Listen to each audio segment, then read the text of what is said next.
Magandang araw mga kabikir. I-share ko sa inyo kung paano ko niluto yung torta mga kabikir gamit ang kawali at saka buhangin. Parang ubin din ang luto mga kabikir. Panoorin yung video. Napakadaling gawin lang. Hindi na kailangan ng ubin mga kabikir. Ito yung mga ingredients. 2 cups third class flour. 3/4 cup sugar, white or brown. 1 tablespoon plus 1 teaspoon baking powder. 1 cup plus 1/8 cup water. Maglagay lang ako ng yellow food coloring. Optional to mga kabikir ha. 2 tablespoon oil. Haluin, tunawin yung sugar. Haluin mga kabikir hanggang sa wala ng mamumuong harina. Pagkatapos natin mahalo mga kabikir, ihanda natin ang ating kawali. Yung kawali natin mga kabikir, lagyan natin ng buhangin. Ito mga kabikir oh. Kapalan ng kunti ang buhangin. 1/4 cup ang ginawa nating sukatan. Maglagay lang ako ng resin sa taas mga kabikir.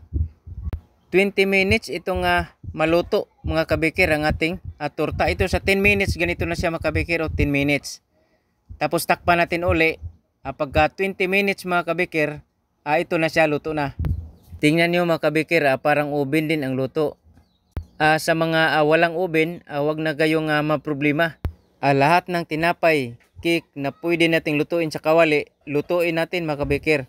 Maliban lang sa mga tinapay na pwedeng lutuin lang sa ubin. Marami na tayong tinapay na niluto natin sa kawali. Pandesal, pandikoko, Spanish bread.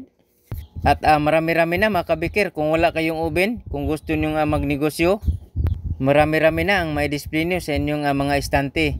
Mga tinapay na niluto gamit lamang ang kawali mga kabikir. Sa 1/4 kilo, 8 piraso ang inabot mga kabikir. 5 piraso na lang ang naipakita ko.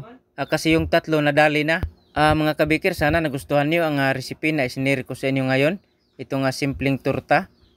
At sana din nakapagbigay ako sa inyo ng kunting ideya kung paano ko niluluto ang torta sa pamamagitan ng kawali at buhangin mga kabikir.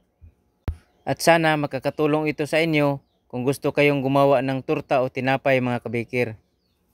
Mga kabikir, abangan nyo pa ang iba ko pang mga recipe, mga simpleng recipe na pwede natin gamitin sa pangnegosyo, pwede rin sa pangmerienda mga kabikir. Mga recipe na pwedeng lutuin sa kawali, kaldero at oven at steamer mga kabikir. Mga kabikir, maraming salamat sa lagi niyong panonood at sa pag-share sa aking mga video, like and comment. Mga followers, mga viewers, God bless sa ating lahat mga kabikir.